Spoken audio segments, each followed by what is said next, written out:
Hello बच्चों, आपका class timing हो चुका है। बच्चों, हम लोगों ने लास्ट क्लास में बैलेंस शीट के बारे में पढ़ा था और मैंने उससे पहले आप लोगों को ट्रेडिंग एंड P&L अकाउंट के बारे में बताया था विथ फॉर्मेट के साथ। तो आज जो हमारा टॉपिक है बच्चों, वो आपका है बैलेंस शीट का स्पेसिमेन या बैलेंस शीट का आपका फॉर्मेट। तो आज हमें पढ़ना है फॉर्मेट ऑफ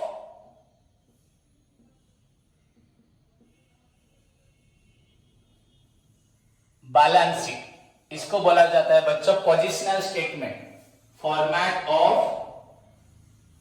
बैलेंस शीट।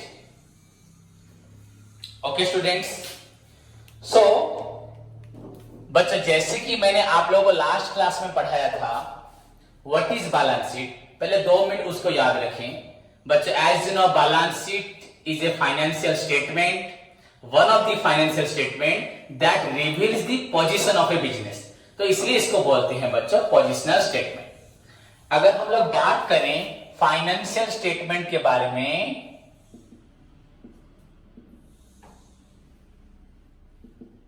या फाइनल अकाउंट के बारे में, फाइनल अकाउंट्स के बारे में बच्चों अगर हम लोग बात करें तो हमें जानने को मिलेगा दोनों में ही बच्चों हमें पढ़ना है ट्रेडिंग अकाउंट, उसके बाद profit and loss account and third आपका है बैलेंस शीट। उससे पहले आपका अगर मैन्युफैक्चरिंग कंसर्न होगा तो आपका मैन्युफैक्चरिंग अकाउंट। तो एनीवे बच्चों जो भी हो, ये फर्स्ट 3 आपका है इनकम स्टेटमेंट, जो आपका निकालता है profit and loss, and balance sheet आपका निकालता है पोजिशनल स्टेटमेंट। काफी बच्चे हर बार कंफ्यूज होते हैं बच्चों, ये भी आपका फाइनेंशियल स्टेटमेंट है, बैलेंस शीट भी फाइनेंशियल स्टेटमेंट है, बट ये one type of income financial statement है, ये आपका पोजिशनल फाइनेंशियल स्टेटमेंट है। तो अगर हम बोले trading account is also financial statement, P&L account भी फाइनेंशियल स्टेटमेंट, कुछ बच्चे क्या बोलते हैं ओनली बैलेंस शीट को फाइनेंशियल स्टेटमेंट बोलते हैं, ऐसा कुछ नहीं है, सभी बच्चों फाइनेंशियल स्टेटमेंट है। अगर डीपली बोलोगे so balance sheet is a बच्चों positional statement that determines the true financial health, true financial position या picture of a business organisation on a particular date, usually at the end of an accounting period. It records बच्चों, गलत बोला, it shows बच्चों, it appears with, it is prepared with बच्चों all items related to your personal account and real account in nature. क्योंकि हमें profit loss के लिए expenses, losses, incomes, gain को कंसीडर करना था, वो सारे आपके रिलेट होते हैं नॉमिनल अकाउंट से। सो अगर बच गया हमारी ट्रांजैक्शन में तो सिर्फ बचा पर्सनल अकाउंट्स के आइटम्स एंड रियल अकाउंट्स के आइटम। उन आइटम्स को बच्चों कौन लेता है? बैलेंस शीट कंसीडर करता है, जिससे हमारी बिजनेस की आर्थिक स्थिति, हमारी फाइनेंशियल कंडीशन, फाइनेंशियल पोजीशन या फाइनेंशियल हेल्थ को रिवील्स करता है। सो ओवरऑली जो भी हो, आपका फाइनेंशियल अकाउंट, फाइनेंशियल स्टेटमेंट या फाइनल अकाउंट हमें बहुत इनकम एज वेल एज हमारी पोजीशन जानने में हेल्प करता है। तो इसके बारे में हम प्रीवियस क्लास में डिस्कशन बहुत कर चुके हैं। तो आज का टॉपिक है हम लोग बैलेंस शीट कैसे बनाते हैं, किस तरह से हम अपनी पोजिशनल स्टेटमेंट को बनाते हैं और अपनी पोजीशन को कैसे हम लोग शो करते हैं। So let's move to the बच्चों format of your balance sheet. बच्चों format of balance sheet, last class में मैंने आपको बोला है बच्चों balance sheet is a statement not an account. Balance sheet बच्चों स्टेटमेंट है, it is the list of, it is the list of बच्चों all assets, liabilities and capital, group properly classified and arrange बच्चों in a systematic manner. So it is the list of assets, liabilities and capital. It is not an account. ये account नहीं है। So बच्चों हम लोग यहां लिखते हैं बैलेंस शीट, जो भी आपका नेम ऑफ द कंपनी होगा आप लिख सकते हैं in the books of dot dot dot, यहां बच्चों name of the business enterprise, the name of the organisation, आपका ऑर्गेनाइजेशन का नाम। उसके बाद बच्चों आपका बैलेंस शीट। अगर आप चाहेंगे तो इस लाइन को ना लिख के बैलेंस शीट ऑफ करके भी डॉट डॉट डॉट यहां पे भी नेम ऑफ द कंपनी लिख सकते हैं। नेम ऑफ द ऑर्गेनाइजेशन आप यहां पर भी प्रेजेंट कर सकते हैं। बोथ आर सेम बच्चों, आपको जो भी पसंद है आप कर सकते हैं। So either in the books of करके नेम ऑफ द कंपनी लिखें, ऑर्गेनाइजेशन लिखे, कंपनी नहीं ऑर्गेनाइजेशन, या balance sheet of name of the organisation, both are same. तो हम पहले वाले को लेके चलते हैं। पहले वाला आपका हुआ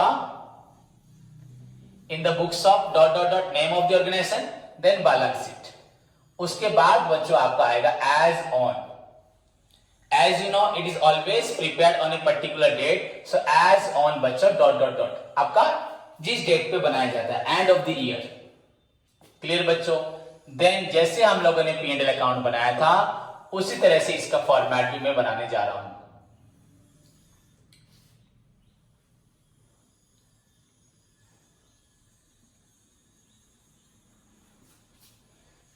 पर मैं आपको यहां पे ये बात बिल्कुल नहीं बोलूंगा कि accounts are always preparing T format, उस चीज को हम कंसीडर नहीं करेंगे। यहां पे अकाउंट्स के बारे में बताने नहीं जा रहा। ध्यान से देखिए स्टूडेंट्स,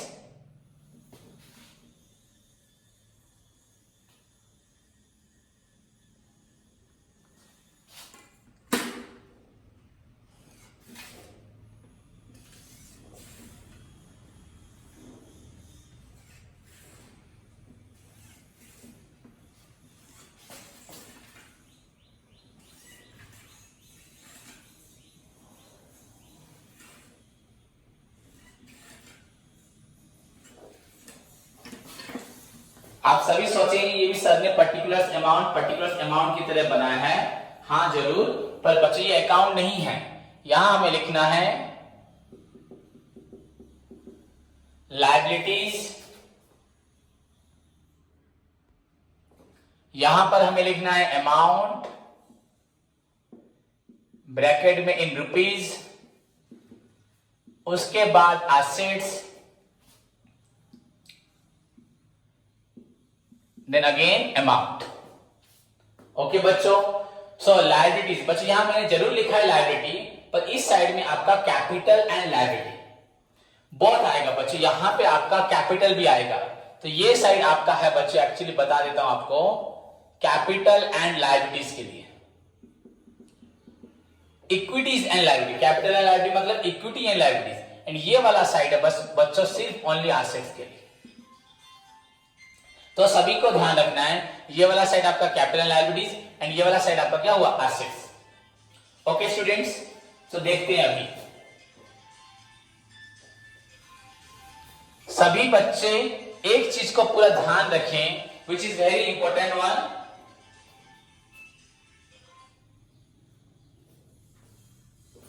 बच्चों सभी स्टूडेंट ध्यान रखें, देखें सभी मुझे देखें पहले ध्यान से इधर। बच्चों बैलेंस शीट अगर मैं बोलूं आपको डरा दूं तो आप डर जाओगे, ये बहुत बड़ी चीज है जिससे हमें बिजनेस का पूरा फाइनेंशियल हेल्थ मालूम पड़ता है। इसको प्रिपेयर करने का भी एक सिस्टमेटिक वे है। जैसे कि बच्चों अगर हम देखें कौन सी एसेट्स हमारी फिक्स्ड है, tangible asset, intangible assets, non current investment. मेरी बात को थोड़ा सा धीरज से सुने। मैं क्या बुक में लिखा है, क्या टीचर्स पढ़ाते हैं, कैसे स्टाइल में पढ़ाते हैं, उसको नहीं बता रहा। ये मेरा खुद का तरीका है, उसको आप लोग ध्यान से सुने। और वैसे भी बहुत बार बच्चों को बोलूं आप लोग पढ़ाई ठीक से नहीं कर रहे हो। तो बच्चों बैलेंस शीट का जो अरेंजमेंट है, हाउ टू अरेंज दी बच्चों एसेट्स एंड लायबिलिटीज, किस सीक्वेंस में हमें अरेंज करना है, क्या हमारा फिक्स्ड एसेट्स है, उसमें क्या टैंजिबल है, क्या इंटैंजिबल है, क्या आपका इन्वेस्टमेंट्स है, क्या अदर एसेट्स है, फिर उसके बाद करंट एसेट्स है, करंट में फिर आपका इन्वेंट्री क्या है, कैश क्या है, अदर करंट एसेट्स क्या है, लोन्स क्या, एडवांस क्या है, ये सब हमें जानना बहुत जरूरी है। बट बच्चों जहां तक आपका प्रॉब्लम जरूरी है, आपकी बुक्स में है, अगर आप मेरे द्वारा यहां बनाए गए फॉर्मेट को फॉलो करेंगे, मैं 100% आप लोगों को गारंटी देता हूं, आपके एग्जाम तक आपके बुक्स में जितने क्वेश्चंस हैं +2 लेवल के एंड एग्जाम तक आप सारे प्रॉब्लम्स को बिना किसी द्विधा के कर पाएंगे, पूरा आसानी से आप उसको कर पाएंगे और आपको याद करने में भी डिफिकल्टीज नहीं होगी। बट बच्चों there is a sequence of preparing the बच्चों बैलेंस शीट, एक सीक्वेंस होता है, but do not require to follow, उसको फॉलो करने की जरूरत नहीं है अभी आपको। सो दैट इज द बच्चे प्रोसेस है वेयर एसेट्स एंड लायबिलिटी किस तरह अरेंज करते हैं, द प्रोसेस ऑफ। ये आपके कॉलेज में आपको टीचर्स पूछेंगे, बस पूछने से होता है क्या, अभी हमें प्रैक्टिकल सीखना भी है एंड उस जगह इसको सीख जाएंगे तो उसको भी सीख जाएंगे। एक बार में तो एक्सपर्ट नहीं बनेंगे, पहली बार मैं घड़ा बना रहा हूं मिट्टी का, एक बार में तो पूरा अच्छा नहीं बना दूंगा, सीख जाऊं फिर उसी को यूज करते तो मैं एक्सपर्ट से भी अच्छा बना सकता हूं, ऐसा भी हो सकता है। So the बच्चों the arrangement of assets and liabilities in a particular sequence में बच्चों on the basis of their permanence and liquidity. मैं हमेशा चाहता हूं नहीं बोलो फिर बोल देता हूं, the arrangement of assets and liabilities, assets and liability को on the basis of their permanence, कौन सा परमानेंट एसेट्स है, कौन सा लिक्विडिटी एसेट्स है बच्चों, that arrangement is known as marshalling balance sheet. The guaranteed question of your examination CHSC का, what do you mean by marshalling balance sheet. तो बच्चों the arrangement of assets and liability को अगर arrange करेंगे on the basis of their permanence and liquidity, कौन सी assets हमें बहुत दिनों तक बेनिफिट देगी, कौन सी एसेट्स तुरंत कैश में कन्वर्ट हो जाएगी या खत्म हो जाएगी, उसके हिसाब से अगर अरेंजमेंट हम करें एंड बैलेंस शीट अगर बनाएं, उस बैलेंस शीट को बोलते हैं मार्शलिंग बैलेंस शीट। पर अभी हमें जरूरत नहीं है, फिलहाल सिर्फ आप मुझे सुने, मुझे फॉलो करें एंड ऐसा कोई क्वेश्चन होगा आप नहीं कर पाओगे एंड बिल्कुल गलत भी नहीं होगा। सो बच्चों बैलेंस शीट यू नो, यहां पे नेम ऑफ द कंपनी या ऊपर लिखना है, देन एज ऑन, देन बच्चों यहां पे लायबिलिटीज, अमाउंट, एसेट्स, अमाउंट। तो पहले अगर हम चलते हैं लायबिलिटी की तरफ, ओके स्टूडेंट्स, तो पहले चलते हैं हम लोग लायबिलिटी की तरफ। सभी स्टूडेंट ध्यान से देखें। तो बच्चों लायबिलिटी में पहला पॉइंट जो मैं लिख रहा हूं आप उसी को कॉपी में लिखें, नहीं तो आपके पास नोट्स है उस नोट्स को फॉलो करें। अच्छा होगा जो मैं अभी लिख रहा हूं उसको लिखें, ये आपको हेल्पफुल होगा सारे प्रॉब्लम सॉल्व करने में। तो बच्चों पहला हुआ कैपिटल। फर्स्ट जो भी आपका कैपिटल अमाउंट होगा उसको आप यहां अंदर लिखें, नॉट इन अमाउंट कॉलम में, अंदर लिखें। ओके बच्चों, पूरा धीरज के साथ में आराम से पूरा लगन से पढ़ो। तो कैपिटल, उसके बाद बच्चों आपको क्या करना है, ऐसे तो यहां बहुत कुछ होते हैं पर अभी फिलहाल जितना पढ़ा रहा हूं उतना आप ध्यान दें, हमें एक्स्ट्रा आइटम्स पे ध्यान नहीं देना अभी। तो कैपिटल में अगर बच्चों हमारा इससे पहले क्या बनता है, प्रॉफिट एंड लॉस अकाउंट, मैंने उससे पहले आपको नहीं पूछा, इससे पहले बैलेंस शीट से पहले बनता है प्रॉफिट लॉस अकाउंट। यहां से हमें क्या रिजल्ट मिलता है, नेट प्रॉफिट या आपका लॉस मिलता है। तो बच्चों कैपिटल पहले लिखेंगे, अगर यहां प्रॉफिट होता है तो बच्चों उसको ऐड करेंगे, तो नेट प्रॉफिट इसको ऐड करोगे। एंड अगर बच्चों लॉस होता है आपका तो उसको माइनस करोगे। दोनों कभी नहीं होना, एक ही चीज होगा, आइदर आपका प्रॉफिट होगा या लॉस होगा, नेट प्रॉफिट। सो कैपिटल में नेट प्रॉफिट को ऐड करेंगे एंड नेट लॉस को बच्चों माइनस करेंगे। ओके स्टूडेंट्स, इसमें और भी बहुत कुछ है, interest on capital, interest on drawings, वो भी बहुत कुछ है, वो अभी मैं आपको नहीं बता रहा। उसके बाद जो आपका रिजल्ट निकला उसमें से आपको माइनस करना है ड्रॉइंग्स। अभी फिलहाल जो मैं आपको स्ट्रक्चर बता रहा हूं आपको उसी स्ट्रक्चर पे ध्यान देना है। तो माइनस करेंगे बच्चों ड्रॉइंग्स। क्लियर बच्चों? तो अभी आपका कैपिटल में आपने प्रॉफिट या लॉस को एडजस्ट किया, फिर ड्रॉइंग्स माइनस किया, ड्रॉइंग्स माइनस करने के बाद आपका जो निकला उसको बाहर लिखते हैं। ओके बच्चों, मैंने यहां पे interest on capital and interest on drawings को बच्चों इग्नोर किया, वो मैं आपको एडजस्टमेंट के टाइम पे बताऊंगा, एडजस्टमेंट के समय बताऊंगा, अभी मुझे यहां बताने की जरूरत नहीं है। तो बेसिकली बच्चों विदाउट एडजस्टमेंट में आप कैपिटल में ऐड नेट प्रॉफिट करते हैं, लेस नेट लॉस करते हैं एंड ड्रॉइंग्स को माइनस करते हैं। तो जो निकला आपने लिखा अमाउंट पे। मैंने आपको हमेशा बोला है बच्चों पूरे ध्यान से मुझे सुने, मैं आपको एक्सपर्ट बना दूंगा और आप सारे मैथ्स कर पाएंगे। बिल्कुल सोचो मत सर ने क्यों छोड़ा, वो मेरी, अगर छोड़ा तो वो मेरी जिम्मेदारी आपको बताना। तो इतना आपने लिखा। उसके बाद बच्चों आपको दूसरी चीज पे ध्यान देनी है, जो बच्चों प्रॉफिट से निकल के आता है, जो हम लोग प्रॉफिट से निकाल के रखते हैं, रिजर्व, प्रोविजंस बच्चों, जितने भी आपके रिजर्व एंड प्रोविजन, एंड अगर आप कंपनी अकाउंट पढ़ते हैं तो वहां बोला जाता है रिजर्व एंड सरप्लस। तो बच्चों यहां पे अगर मैं जितने भी रिजर्व्स एंड आपके प्रोविजंस, बच्चों एनी टाइप ऑफ रिजर्व, मेरी बात को ध्यान से सुने, चाहे रफ में लिखते हैं, आपके बुक में क्वेश्चन में ट्रायल बैलेंस में कोई भी रिजर्व हो, चाहे वो आपका कैपिटल रिजर्व हो, चाहे वो स्पेसिफिक रिजर्व लिखा हो कि रिजर्व कितने प्रकार के होते हैं मैं बताऊंगा, चाहे रेवेन्यू हो, चाहे जनरल हो, चाहे सीक्रेट हो, चाहे कोई भी रिजर्व हो बच्चों, एनी रिजर्व आपको यहां लिख देना है। एनी रिजर्व, आपको रिजर्व एंड प्रोविजन, कोई प्रोविजन भी हो इसको भी यहां लिख सकते हो, पर अगर चाहो आप नहीं लिखोगे तो मैं आपको बताऊं कहां लिखोगे। तो ऑल रिजर्व्स एंड प्रोविजन बच्चों, जो भी रिजर्व आपका हो, चाहे वो आपका कैपिटल रिजर्व हो, ये आपका रेफरेंस के लिए मैं बता रहा हूं, ऑल रिजर्व बच्चों, कैपिटल रिजर्व हो, चाहे आपका स्पेसिफिक रिजर्व हो, चाहे रेवेन्यू रिजर्व हो, कोई भी आपका रिजर्व होगा आपको उसको यहां प्रेजेंट करना है, उसका अमाउंट आपको यहां लिखना है।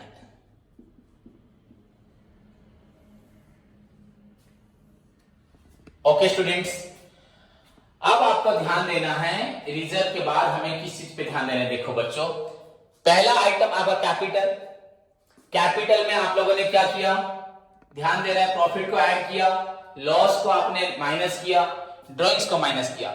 उसके बाद मैंने बोला कोई भी रिजर्व क्वेश्चन में होगा आपको यहां लिख देना है, कोई भी रिजर्व हो।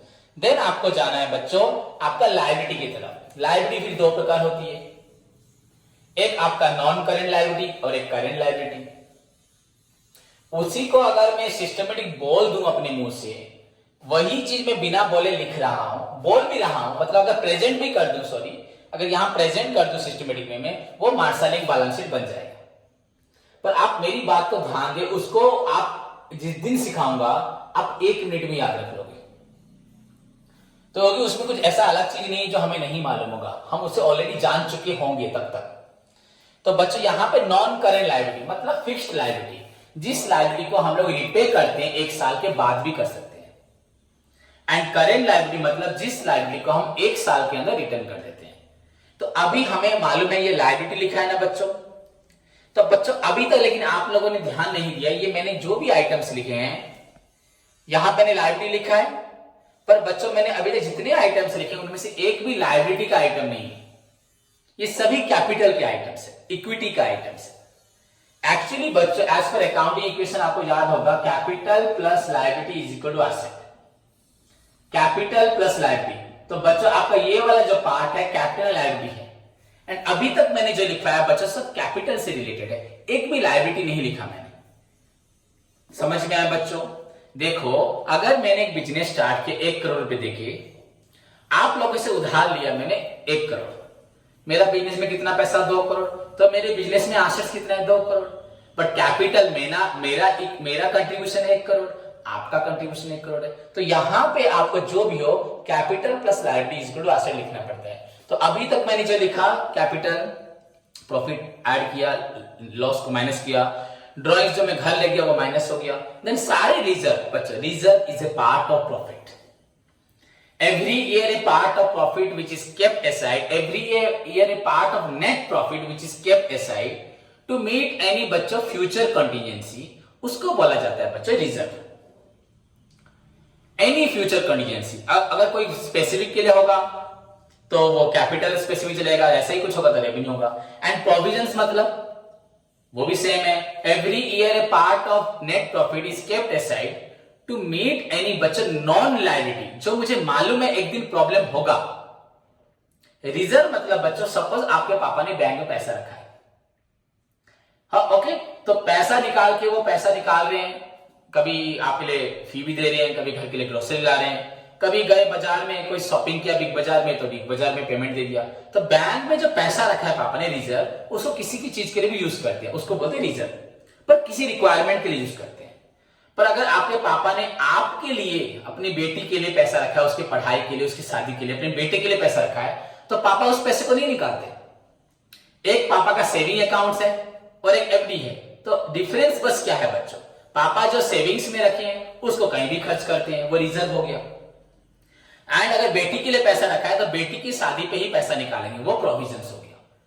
मुझे दोनों को ही खर्च करना है, बट मुझे अगर मालूम है कि ये खर्च मेरा एक दिन होगा ही होगा, सपोज पापा को जरूरत ही ना पड़े पैसा बैंक से निकालने की, तो वो रिजर्व रहा। पर बेटी की शादी तो होगी ही होगी, बेटी की पढ़ाई तो होगी होगी, तो वो प्रोविजन हो गया। So any amount which is kept aside, ये आपको मीनिंग भी बता रहा हूं सिंपली, इसको आप सारी दुनिया में बोल सकते हैं, सिंपल मैं बोल दे रहा हूं आपको, क्योंकि मुझे अगर अभी तीनों का सभी रिजर्व बताऊंगा तो 1 घंटा लग जाएगा। Any amount which is kept aside to meet any contingency, किसी भी प्रकार की आप असुविधा को, मुझे गुपचुप खाना है पैसा नहीं है, एटीएम से निकाला पैसा दे दिया, मेडिसिन चाहिए पैसा निकाला दे दिया, तो उसको बोलते हैं रिजर्व, किसी भी खर्च के लिए खर्च कर सकता हूं। Okay, but any amount which is kept aside to meet any known liability, मुझे आज से मालूम है कि वो पैसा मैं कहां खर्च करूंगा। मैंने बिल्डिंग के लिए पैसा रखा है, तो बिल्डिंग जिस दिन मेरी टूट जाएगी तो उस दिन और एक बिल्डिंग लाऊंगा। मशीन के लिए पैसा रखा है, तो मेरा मशीन जिस दिन खराब हो जाएगा ऑब्सोलेट में और एक मशीन लाऊंगा। तो बच्चों प्रोविजन पढ़े थे वहां पे, तो मैं पैसा रख रहा हूं प्रॉफिट से निकाल के, किसी भी रीजन के लिए यूज करूंगा, वो रिजर्व एंड एक पर्टिकुलर चीज के लिए यूज करूंगा, वो हो गया प्रोविजन। तो जो भी हो बच्चों, रिजर्व हो, प्रोविजन हो, both are the part of profit, both are the part of profit. But मेरी बातों को सुनोगे तो नॉलेज बनेगा, अगर नहीं सुनोगे तो बेवकूफ रहोगे। आप मुझे कोई भी एंगल से कोई भी क्वेश्चन पूछो, पूरा एग्जैक्ट बुक में जो लिखा है मैं बता दूंगा, बट आपको ये चीज समझना जिससे आपकी स्ट्रेंथ बढ़ेगी एंड जिससे आपको हर चीज याद रहेगा। मेरे पास कोई भी जरूरत है उसको पूरा करूंगा पैसा रख के, वो रिजर्व एंड एक पर्टिकुलर जरूरत को पूरा करूंगा, मेरी बाइक के लिए, मेरे इंस्टीट्यूट के लिए, मेरे घर के लिए। तो बिजनेस में तो घर नहीं आएगा, हाँ बिजनेस का बिल्डिंग आ सकता है। अगर मैं पर्टिकुलर रीजन के लिए पैसा रखूंगा उसको बोलते हैं प्रोविजंस, और दोनों पार्ट ऑफ प्रॉफिट है। अब एक बच्चा बोलेगा सर आप इसको लायबिलिटी में क्यों लिख रहे हैं, तो आपका पैसा है। बच्चों मेरा पैसा होने से क्या मैं एंजॉय कर सकता हूं? मैं अगर एंजॉय करूंगा तो वो ड्रॉइंग्स हो गया। मैंने जितना पैसा अपने घर के लिए कार खरीदनी है, ज्वेलरी खरीदनी है, अपना घर के लिए सोफा खरीदना है, एसी खरीदना है, तो घर के लिए पैसा ले गया, वो ड्रॉइंग्स हो गया। मुझे अपने प्रोफेशनल रिक्वायरमेंट्स के लिए, अपने बिजनेस रिक्वायरमेंट्स के लिए पैसा रखना है, एंड बिजनेस रिक्वायरमेंट्स को 2 भाग में क्लासिफाई किया गया। पैसा रखूंगा कहीं पे भी यूज करूंगा, आज बल्ब टूटा, आज फैन टूटा, आज एसी टूटा, आज ये प्रॉब्लम हुआ, निकाल लिया। और एक जगह पैसा रखा है उसी चीज पे ही खर्च करूंगा, एक नेम दे दिया कि वो पैसा निकालना नहीं है। तो एनीवे बच्चों जो भी हो, चाहे मैं किसी भी चीज रीजन के लिए पैसा खर्च करूं, चाहे मैं किसी एक चीज के लिए खर्च करूं, दोनों ही मेरी लायबिलिटी है, मुझे खर्च करना है। पर एक लायबिलिटी के बारे में मैं नहीं जानता वो किस लिए खर्च होगा, और एक लायबिलिटी के बारे में मैं जानता हूं। वेरी इंपॉर्टेंट क्वेश्चन, कोई भी कंपनी में इंटरव्यू दोगे आपको कोई पूछेगा रिजर्व एंड प्रोविजन का मतलब क्या है। इतने पढ़े पढ़े इंटेलिजेंस मास्टर भी नहीं बता पाते सिंपली। तो बच्चों अगर पैसा रखा है एंड उसे कहां खर्च करेंगे नहीं मालूम, बट खर्च करना है, वो हमारी लायबिलिटी है, तो दैट इज रिजर्व। एंड अगर हमें मालूम है कि हमें वही खर्च करना है जिसके लिए रखा है पैसा, और कहीं और कोई जरूरत भी हो तो वहां से पैसा नहीं निकालना, वो प्रोविजन हो गया। So any amount which is kept aside out of profit to meet any contingency, reserve to meet particular contingency, provisions to meet any contingency, मतलब एनी अननोन लायबिलिटी। मुझे लायबिलिटी के बारे में नहीं मालूम, पर मुझे मालूम है कि मुझे कहां खर्च करना है। ये पैसा मेरी नए ट्रक, जो ये ट्रक खराब हो जाएगा और एक नए ट्रक लाने में हेल्प करेगा, तो वो प्रोविजंस। पर दोनों ही खर्च होगा, दैट्स व्हाई हमने इसको प्रॉफिट से निकाल के अपने घर नहीं ले गए, हमने कहां रखा, लायबिलिटी में, लायबिलिटी में रखा। पर अभी तक ये तो खर्च नहीं हुआ, किसी को देना भी नहीं है, तो ये लेकिन लायबिलिटी का पार्ट है। बच्चों देखो प्रॉफिट, आप बोलोगे सर प्रॉफिट तो मुझे अपने घर ले जाना चाहिए ना, प्रॉफिट जो नेट प्रॉफिट तो मुझे अपने घर लेना चाहिए। पर अगर बच्चों में नेट प्रॉफिट को अपने घर ले गया तो मेरा बिजनेस वहीं का वहीं रह जाएगा। इनफैक्ट हर साल डेप्रिसिएट होगा, बिजनेस डाउन होगा। मुझे अपने घर क्या लेके जाना है, खाना, कपड़ा, अपना घर का सामान, अपनी जरूरतें। मेरे को अपने घर जो लेना है वो मेरी जरूरतें हैं, वो मेरा ड्रॉइंग्स है।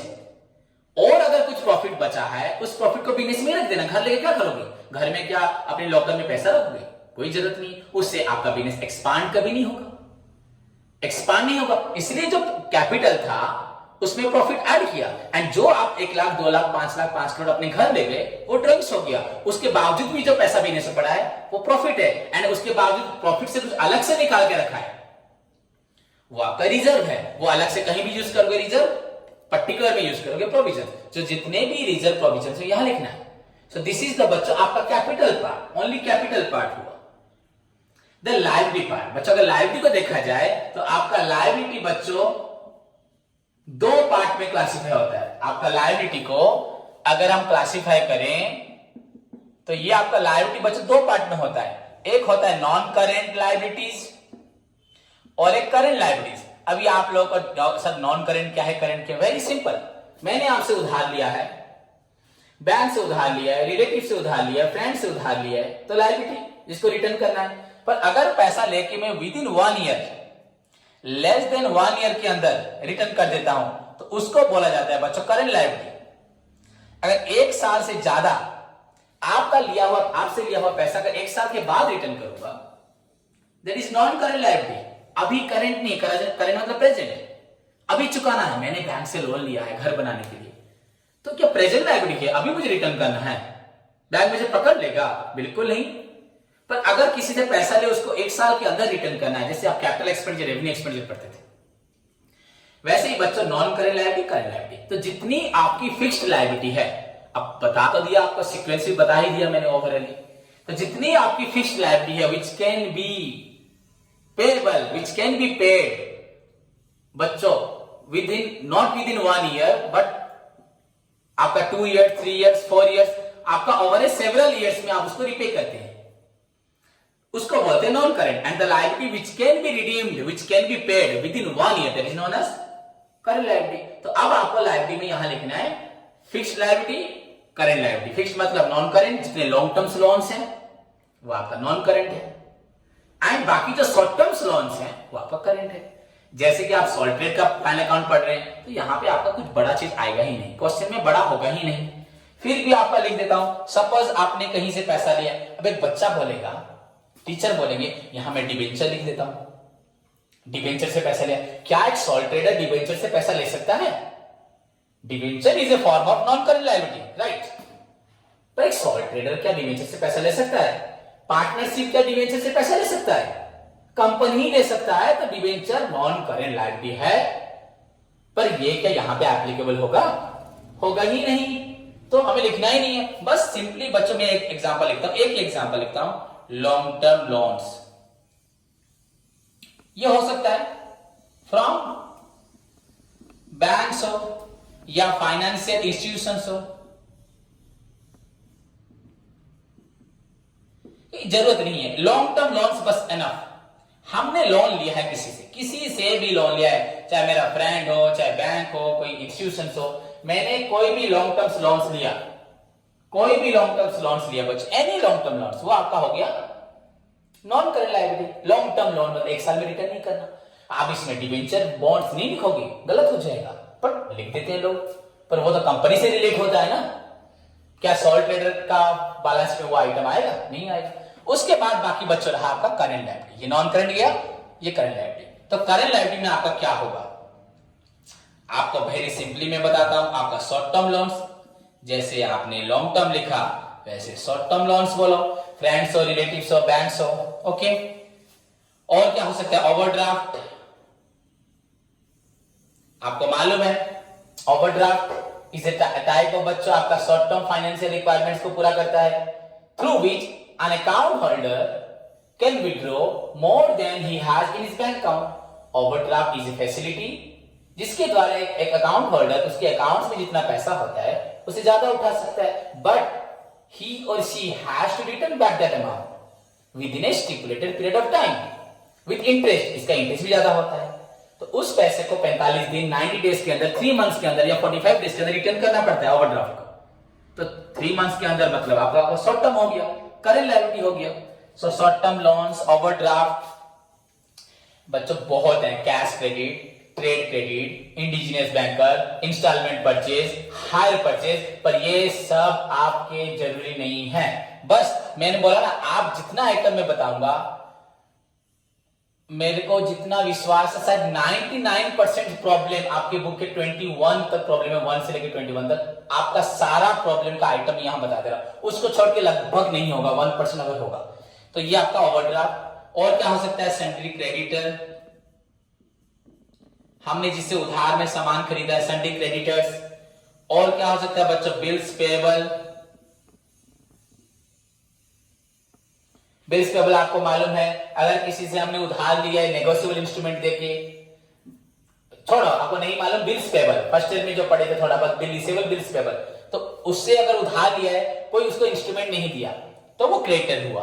अगर किसी से उधार लिया, उसको एक प्रूफ दे दिया, बिल दे दिया, तो उसके लिए एसेट्स रिसीवेबल, मेरे लिए वो हुआ लायबिलिटी, बिल्स पेबल। ओके बच्चों, तो आपका लॉन्ग टर्म लोन, इसको आपको यहां लिखना है। लायबिलिटी को दो कैटेगरी की जाती है, एक नॉन करेंट, एक करेंट। अगर मुझे कोई बच्चा पूछेगा सर नॉन करेंट बताइए, बच्चों I will explain in detail, जितना सोच नहीं सकते पर उतना जरूरी नहीं है। नॉन करेंट लायबिलिटी में बच्चों पहला आइटम्स आता है लॉन्ग टर्म बोरोइंग्स, सेकेंड आता है डेफर्ड टैक्स लायबिलिटी, थर्ड आता है other long term borrowings, fourth आता है लॉन्ग टर्म प्रोविजंस। तो आपको ये नहीं मालूम, this is the accurate answer जो कि ऑक्सफोर्ड कैम्ब्रिज में भी शायद पढ़ाया जाता हो कि नहीं होगा। Long term liability consists of four categories, long term borrowings, deferred tax liability, other long term borrowings, short term provisions. Okay, फिर आपका करेंट लायबिलिटी क्या है, वो है short term borrowings, trade payables, other short term borrowings, short term provision. That is the systematic way of preparing the balance sheet. But हमें जरूरत नहीं है, बिल्कुल भी जरूरत नहीं। द टाइम विल कम जब हम उसको सीखेंगे, समझेंगे, याद रखेंगे, बोलेंगे भी, क्योंकि अगर कोई इसी को सीखेगा तो उसको भी जरूर फ्यूचर में सीखेगा, वो +3 में हमें सीखना है। तो यहां हुआ सन्डी क्रेडिटर, बिल्स पेबल। उसके बाद बच्चों आपका अदर लायबिलिटी में आता है outstanding, outstanding expenses, advance incomes. बच्चों आउटस्टैंडिंग एक्सपेंसेस सबका अमाउंट यहां लिख देता हूं।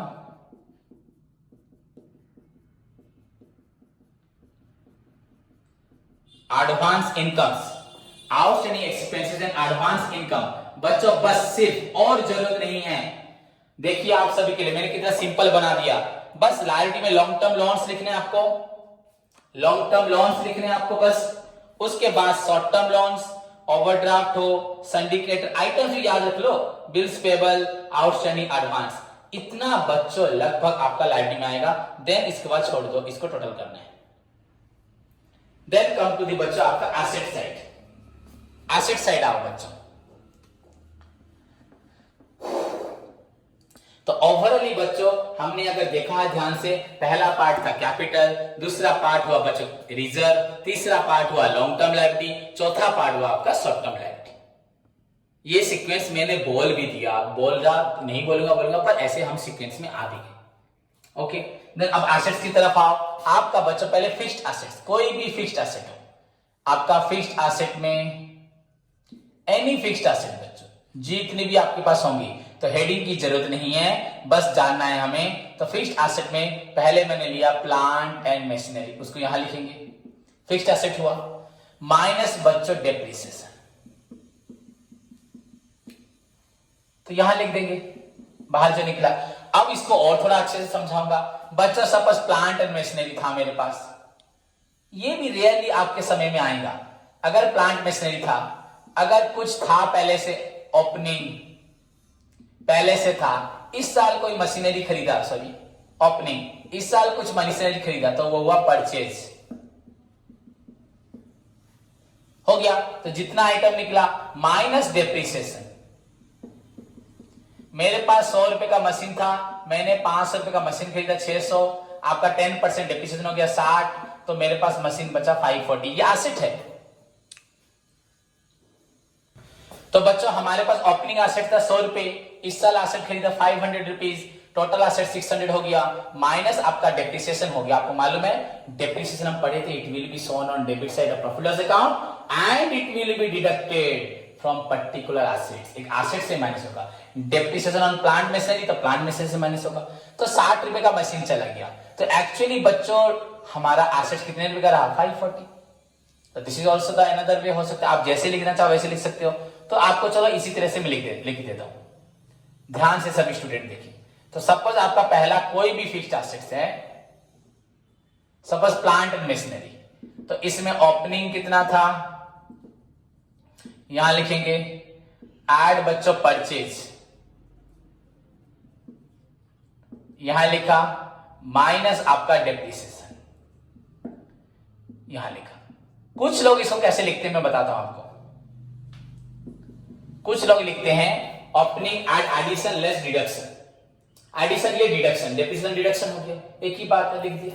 उसके बाद में और आप नहीं लिखूंगा, बस बताऊंगा सब लैंड एंड बिल्डिंग, उसका वैसे होगा माइनस डेप्रिसिएशन। अब ओपनिंग एड एडिशन, लैंड तो ऐड होगा, लैंड तो परचेज नहीं होगा, उसी लैंड में ऐड हो जाएगा, या बिल्डिंग ऐड हो जाएगा एडिशन। हाँ परचेज भी हो सकता है अलग जगह अगर होगा तो वो सभी लैंड को एक साथ लिखोगे। सॉरी बिल्डिंग में बच्चा एडिशन वर्ड आएगा, एडिशनल वर्ड आएगा बिल्डिंग में। सो लैंड बिल्डिंग हुआ माइनस डेप्रिसिएशन, इसको बाहर लिख दोगे आप लोग। वैसे ही फर्नीचर हुआ एंड फिक्सचर हुआ, इसको लिखोगे यहां पे माइनस डेप्रिसिएशन, यहां लिख दोगे। अब आपको और बताऊंगा क्या, मशीनरी हो, मोटर व्हीकल्स हुआ, फिर माइनस हुआ, तो जितने भी एसेट्स माइनस डेप्रिसिएशन, एसेट्स से आपको माइनस करना है जितनी भी एसेट्स होगी आपके पास। ओके देन बच्चों आपको जाना है एसेट में, ये एसेट पार्ट गया। अगर मैं आप मुझे बोलेंगे सर एसेट्स बताइए, बस सुन लीजिए, कहीं चेक कर सकते हैं मेरी वॉइस को रिकॉर्ड करके। एसेट में बच्चों tangible asset, intangible asset, capital work in progress, intangible asset under development, non-current investment, deferred tax assets, long-term advances loans, other long-term assets, current assets, current investment, inventory, bill receivable, trade receivable, debtors, cash and cash equivalent items, short-term loans and advances, other current assets. This is the structure of assets. But ये क्या आपकी उम्र है रखने की याद? नहीं, जरूरत नहीं है। मैं जितना बोल रहा हूं दैट्स एनफ नहीं, पूरा कंप्लीट होगा आपके सिलेबस के लिए। सो बच्चों सारी एसेट्स जो बोल दिया वो तो सीक्वेंस बन गया, सारी एसेट्स माइनस डेप्रिसिएशन। ओके बच्चों, उसके बाद आपका इन्वेस्टमेंट, अगर हमने कहीं इन्वेस्टमेंट किया है, इन्वेस्टमेंट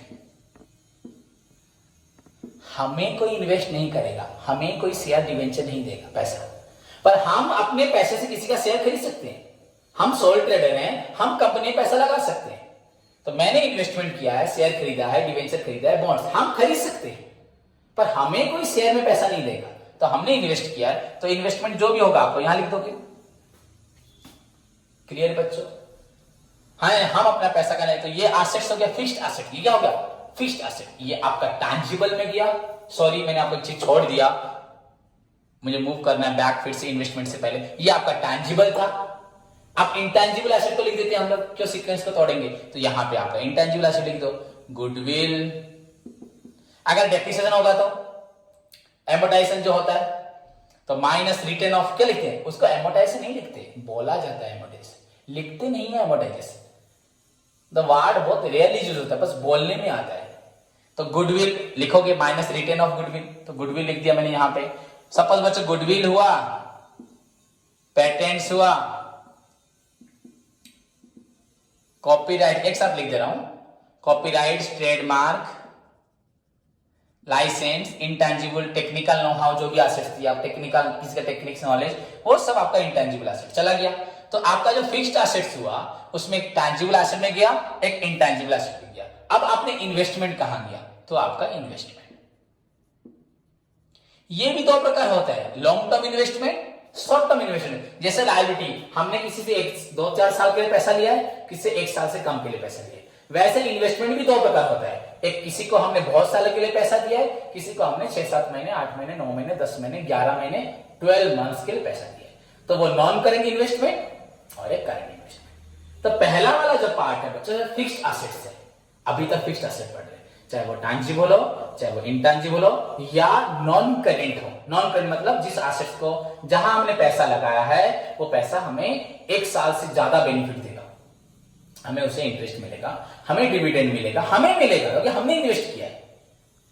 ओके, तो नॉन करंट इन्वेस्टमेंट, ये आपका इन्वेस्टमेंट में आ गया नॉन करंट। इतना जरूरत नहीं, आप बस समझिए इन्वेस्टमेंट्स। ओके, अब हमारा क्या बचा? ये हमारा सब फिक्स्ड एसेट में चला गया। बाकी जितने भी एसेट्स हैं वो सब सभी हमारे करंट एसेट में आ जाएंगे। वैसे तो मैं आपको एसेट का क्लासिफिकेशन पढ़ाऊंगा, टैंजिबल हो, इंटैंजिबल हो, करंट एसेट्स हो, लिक्विड एसेट्स हो, 50 डेज एसेट्स हो, बहुत एसेट्स है, पर अभी फिलहाल आपको जरूरत नहीं है जानने की। बस अब सारे आइटम को करंट एसेट में ले जाओ। इसमें क्या रहेगा, जैसे हमने यहां पे लिखा था शॉर्ट टर्म्स लोन, ये जो इन्वेस्टमेंट बच्चा हुआ, ये लॉन्ग टर्म लोन जैसे हमने किसी को दिया है, जिस तरह हमने किसी को लॉन्ग टर्म लोन दिया है, उसी तरह बच्चों हम लोग किसी से लॉन्ग टर्म लोन्स लेते हैं। हाँ सॉरी, जिसे हमने लिया है उसी तरह हम किसी को लॉन्ग टर्म लोन देते हैं। तो वहां पे क्या आएगा आपका, लोन्स एंड एडवांसेस। डिफरेंस बच्चों कुछ नहीं है, यहां इन्वेस्टमेंट में किसी को बहुत दिनों के लिए दे दिया है या कंपनी में पैसा लगा दिया, यहां लोन्स एडवांस में किसी को 6 महीने के लिए पैसा दिया है, लोन्स एंड एडवांसेस। ओके बच्चों, उसके बाद आपका आएगा यहां क्रेडिटर था, सन्डी डेप्टर्स, और क्या यहां आपका बिल्स पेबल था, बिल्स रिसीवेबल, यहां पे आपका आउटस्टैंडिंग किसी को पैसा देना था, आपने पैसा किसे स्टॉप कर दिया, यहां पे आपका बच्चों क्रेडिटर था, हमने लिखा डेप्टर, यहां बिल्स पेबल था, बिल रिसीवेबल, यहां आउटस्टैंडिंग किसी को पैसा देना था। यहां पे बच्चों आप लोग डर रहे होंगे इतना देख के, बिल्कुल डरना नहीं है, मैं करवाऊंगा, पूरा कॉन्फिडेंटली आपको करना है, बिल्कुल डरना नहीं है। तो यहां पे आउटस्टैंडिंग था, किसी को देना था, अब किसी से लेना होगा, एक्रूड इनकम्स, एडवांस, किसी से एडवांस ले लिया है, लायबिलिटी हो गया, वैसे किसी को एडवांस हमने दिया है, प्रीपेड एक्सपेंसेस। देखिए बच्चों, तो इन्वेस्टमेंट के बाद लोन्स एडवांस हुआ, सन्ड्री डेप्टर्स हुआ, बिल्स रिसीवेबल हुआ, पैसा लेना है, एक्रूड किससे पैसा लेना है, इंटरेस्ट, प्रीपेड एक्सपेंसेस हमने किसी को एडवांस दे दिया है, ये सभी आपके आ गए एसेट्स में। और एक बात बता देता हूं आप लोगों को मैं, प्रीलिमिनरी, ये आपको पढ़ाते वक्त बताऊंगा, पर लिख देता हूं, एक आइटम आता है डेफर्ड रेवेन्यू एक्सपेंडिचर है ये बच्चों का, प्रीलिमिनरी एक्सपेंसेस, जो एक्सपेंसेस इनकर होता है before the starting of a business. And finally बच्चों क्लोजिंग स्टॉक। क्लोजिंग स्टॉक मैंने जितने आइटम बताए बच्चों, लगभग 98-99% आपके बुक में और इसको छोड़ के आइटम्स नहीं आए। सो क्लोजिंग स्टॉक, उसके बाद बच्चों आप लोग ऐड कर दीजिए एसेट्स को एंड लायबिलिटी को। बच्चों आपको हमेशा एसेट साइड का टोटल हमेशा लायबिलिटी साइड के साथ मैच दिखेगा। अगर आपका लायबिलिटी एंड एसेट साइड का टोटल इक्वल हो गया, दैट मींस आपका प्रॉब्लम ठीक है। अगर ये दोनों साइड मैच कर गया आपका, दैट मींस प्रॉब्लम आपका ठीक है। एंड अगर आपका मैच नहीं किया, दैट मींस आपने कहीं कुछ गलत किया है। बस यहां पे हमने लिखा फिक्स्ड एसेट्स माइनस डेप्रिसिएशन, फिर उसके बाद बच्चों आपका इन्वेस्टमेंट, फिक्स्ड एसेट में आपका जो भी गुड टैंजिबल एंड इनटैंजिबल, उसके बाद इन्वेस्टमेंट, उसके बाद बच्चों किसी को लोन दिया है, डेप्टर है, हमारे पास बिल रिसीवेबल है, हमारे पास एक्रूड इनकम्स है, प्रीपेड हमने खर्च किया है। एग्जैक्टली इन्हीं टर्म को ही याद रख लेना है, और ये सब में आपको 21 प्रॉब्लम करेंगे, 1-2 में ही सीख जाओगे, पूरा याद रह जाएगा। एंड लास्ट में बच्चों closing stock, preliminary expense and closing stock. Finally assets liability को ऐड करें, अगर दोनों मैच कर गया, दैट मींस बच्चों आपका फाइनेंशियल स्टेटमेंट कंप्लीट हुआ, एक्यूरेटली पूरा सही है। अगर मैच नहीं किया, दैट मींस आपने कहीं गलती की है, चाहे यहां पे किया हो, चाहे प्रॉफिट एंड लॉस अकाउंट में किया हो, चाहे क्रेडिट अकाउंट में किया हो, कहीं ना कहीं गलती है। ओके बच्चों, समझ में आया? आज इतना पढ़ा है, इसको ध्यान से देखें, फॉर्मेट को कॉपी में लिखें, जो हमारे पास नोट्स है उसको भी देखें, इसको लेकिन याद रखें, रफ में आप याद रख सकते, इसको फेयर में भी लिख याद रख सकते हैं, और नेक्स्ट क्लास में प्रिपेयर होके आए। तब तक के लिए अपना ख्याल रखो, धन्यवाद।